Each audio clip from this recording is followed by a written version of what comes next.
sit in your lap here, buddy. All right, hey, it's the Rundown. I'm Antonio, your host. This is a podcast about running for runners, and I'm here today with Cody. Cody's my main man from Lapeer with me.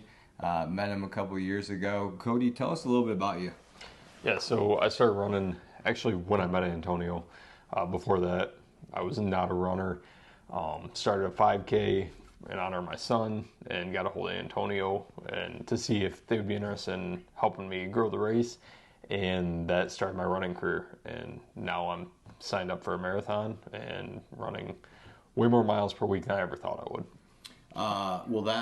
It seemed like it happened overnight. I know it was almost about a year ago, right? Yeah, it was just over a year ago that I came out for my first run, and I asked you probably 6 times throughout the day. I hadn't met you yet, and I would email you, hey, what time are we starting? How many miles are we doing? And you would say 6 o'clock at night. And then I'd say, okay, sounds good. Do I need to bring anything? No, you're good. And how many miles are we doing? And you wouldn't reply. Yeah. So I came out completely blind, ended up running, I think, 6 miles in Flint that night, and it was all I could do to make it back to the store that night. Yeah, and then after that, we had your race, and we'll talk about that in just a second. But I think something changed in you, and you fell in love with this because I know that you signed up for the Ann Arbor Half Marathon, right? Yeah, so that was last year. After I met you guys, started running more consistently. I did end up kind of fall in love with running a little bit, and started to push myself a little bit harder. So I signed up for the Ann Arbor Half Marathon. It's where we were at with my son, and I wanted to do that one because of the location. I did not think about the hills and the elevation. So it was good though. I hit my target time and didn't really train like I should have for it. So you guys have kind of been teaching me more about that.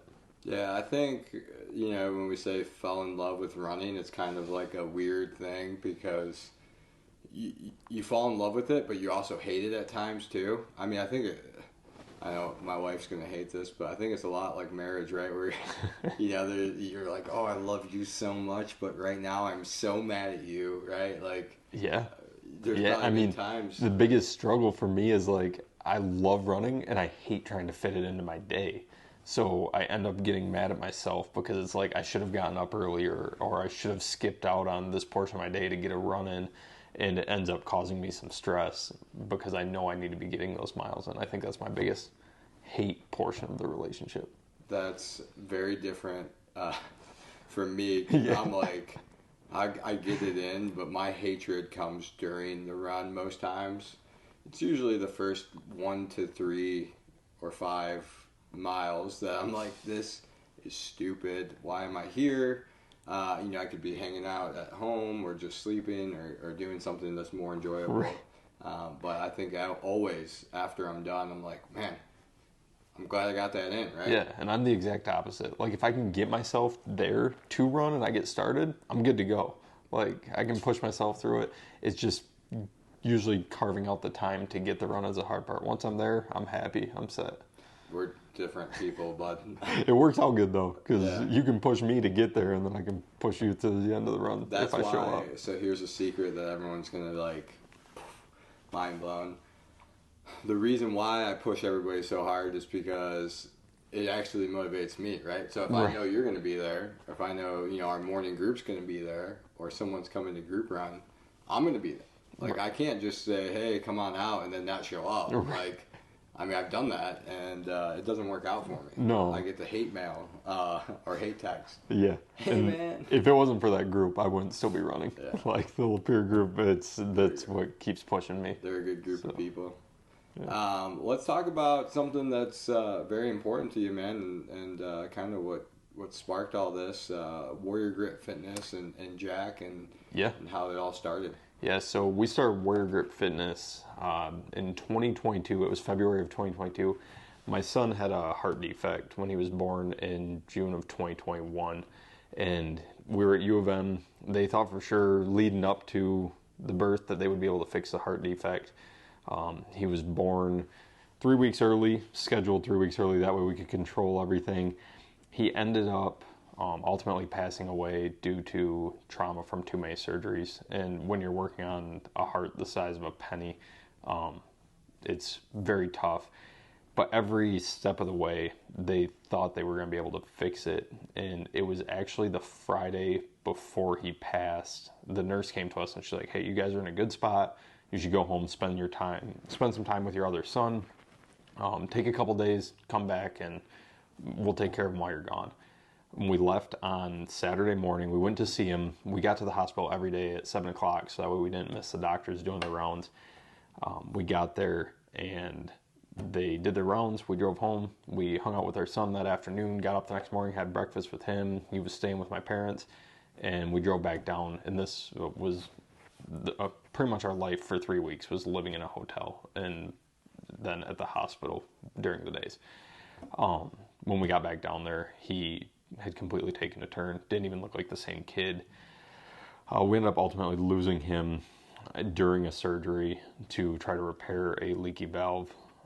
The original open heart surgery was for transposition, or TGA was the term, disposition of the great arteries. And that surgery went great. We had some good times down there, but ultimately the name of Warrior Grip Fitness comes from those 3 weeks. And the day of his open heart surgery, we walked in and they'd put a sticker on his cheek to hold his breathing tube in place that had the blue letters Warrior on it. And if you've ever seen any of our content, that's everywhere, because that floored me that day when I walked in. We knew what we were going in for that day. It was supposed to be a 6-hour surgery, turned into 11 hours. But that sticker's left a major impact on us. And then grip came from the fact that the only time I heard him cry was when he was born. He had a breathing tube put in 2 minutes and 40-ish seconds after he was born, because me and him were rushed into a separate room where another, I think, anywhere from 12 to 20 doctors were waiting for us. And I'll never forget, there was one person designated to watching their watch and counting out the seconds out loud for everyone to know how long it had been. Because with his condition, he was getting no oxygenated blood pushed through his body, so they had to put the breathing tube in right away. So from there, he went to his first surgery.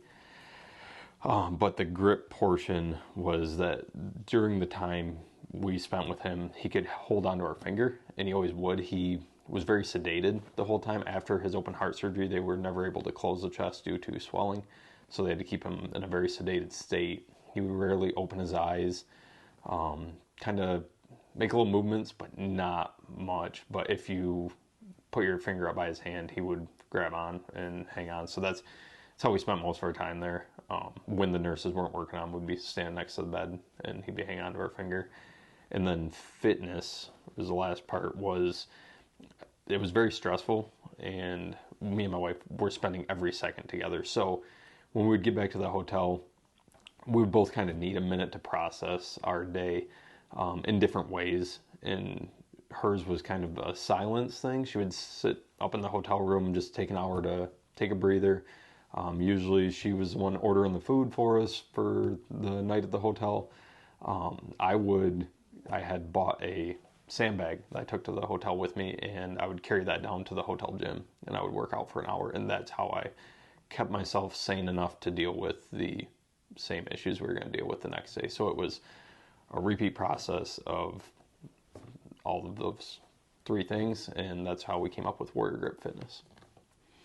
I think that paints such a prolific picture. I mean, I've seen some of the imagery you use for your website and the 5K and stuff, but I think the name is just so fitting in more ways than one, right? Just as a father, as somebody that works out, I've experienced that feeling when the baby or a child just holds that one finger, and something so small can hold on so tight, right? Right. And it just translates so beautifully to working out and the things that we do now on a day-to-day basis. Like sometimes we're just hanging on to or by a finger. So I think it's amazing that you've taken something so painful and so traumatic and made it into something beautiful. What is the overall goal of Warrior Grit Fitness? We just want to help the next people in line. When we found out about Jack's heart condition, we knew something was wrong at 20 weeks. We found out it was TGA at 26 weeks and knew that we were in for this horrible experience. Even if it was going to have a good outcome, we knew it was going to be rough. And we know that more and more people every day are going to go through that experience. So now the only thing we can do to keep Jack's story going and feel like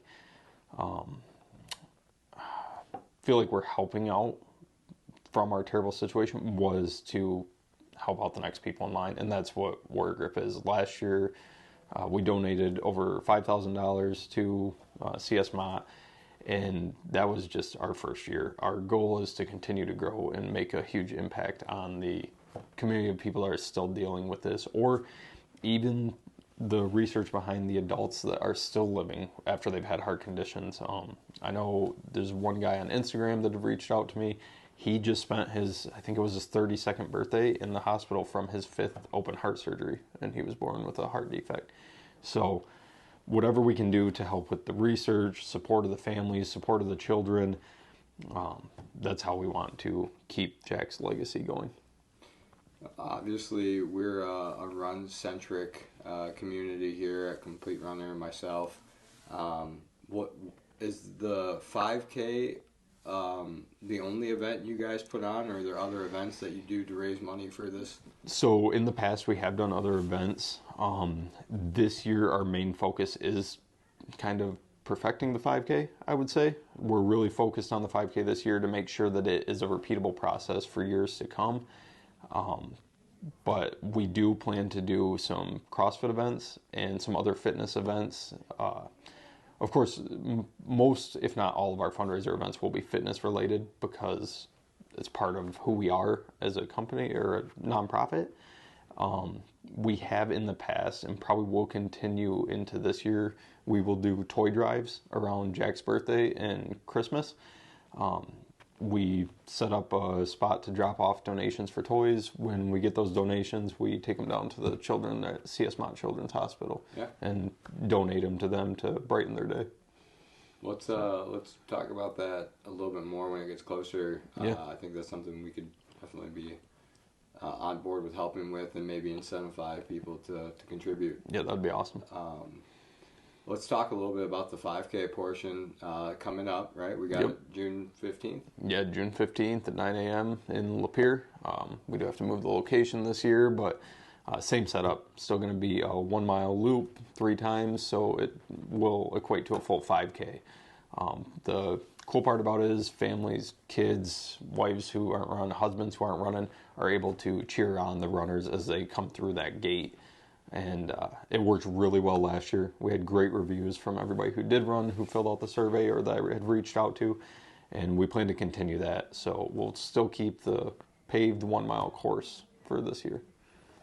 Stroller friendly, right? Yes, stroller, family, young kid friendly. Not just a run, right? We can walk. Right, okay. Yes. So there's the option to run the 5K, walk the 5K, and we are going to bring back the 1 mile walk, because there are a couple people that are actually in their 80s that said that they have a group of people that want to come out and do it this year, and we're 100% for that. So we'll keep the 5K run, 5K walk, and the 1 mile walk that will start right after the 5K. You'd be surprised, man. Those 80-year-olds can book it. Oh, yeah, I know. They might not be able to do the 5K, but it's hard to keep up with them for a mile. Yeah, it's really cool for me to see. I know a lot of them personally, and they just thought it was awesome that we put on the event last year. They came out to spectate, and all of them said, you know what, next year we're doing this. So it's going to be a fun year.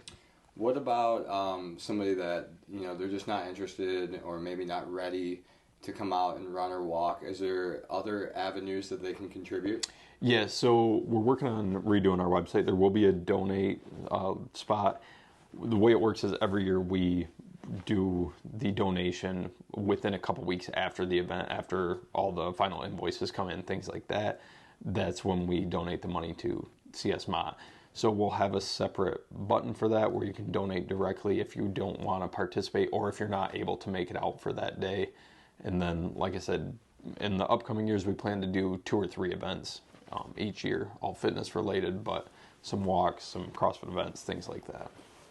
What about, hey, I want to be more involved. Like, is there sponsorship availability? Like, can we maybe have, some of our friends that want to get their whole company involved or business involved? There opportunities for that? Yeah, on our website, there is a sponsorship tab, and there's 3 different options for a sponsorship level. We will have 1 title sponsorship and then 3 others below that. And the details of what you get for the sponsorship will be spelled out. But the main thing is we put up the signs, we promote your company across our social media, and the goal is to bring awareness to your company as well as just help grow the community. So last year we partnered with a ton of local companies in Lapeer. It was really great to see. Our shirts were full on the back, and the overwhelming support was amazing to see. And we hope that we can continue to grow each year and just help the kids out even more. I'm thinking of one specific credit union that I'm going to reach out to and hopefully see them out there. Shout out to Elga Credit Union, who's always been a great partner. They show up to every race. I know back when I was helping out with Run Drugs Out of Town, the folks at Elga Credit Union came out in 20s and 30s. Just tons of people, tons of support. So Elga, if you're watching, I know I don't have a lot of followers, but maybe Elise is watching and you're looking for something to do on June 15th or just something to help out with, please join us. It'd be great to have you. Always think like... Actually, Elga is who we've used for our banking for Warrior Grip. What do you know? And after our first event, they had actually wrote a postcard and sent it to us like, hey, this is really cool. We think you guys are doing a great thing here. And that still is in our keepsake box of Warrior Grip, kind of past events, things that we've collected over the years, newspaper articles, things like that. Wow. So, what are the chances? If you haven't switched to Elga Credit Union, right. Now is the time to do that. A non-prompted, heartfelt story about a credit union that actually cares. Yeah. So, don't have to subsidize me, Elga. It's fine. I'm good. Just take that money and donate it to Warrior Grip. But yeah, great people there at Elga Credit Union. So, that is really all we have. Cody, thanks for sharing your story. It's really good to hear how you guys really turned it around and are looking to help out a bunch of other people that might be put in that same situation. So, again, if you want the details, we'll throw up a slide here at the end of the Warrior Grip 5K, right? Am I saying that? Warrior Grip 5K? Heart Warriors 5K is, so Warrior Grip Fitness, and then we started the Heart Warriors 5K. So we got the Heart Warrior 5K. I'll put it up here with a link. So, clear your schedules. I know the summer is a busy time, but, maybe plan around this, and we hope to see you out there. So until next time, I'm Antonio, this is Cody, and this has been another episode of The Rundown.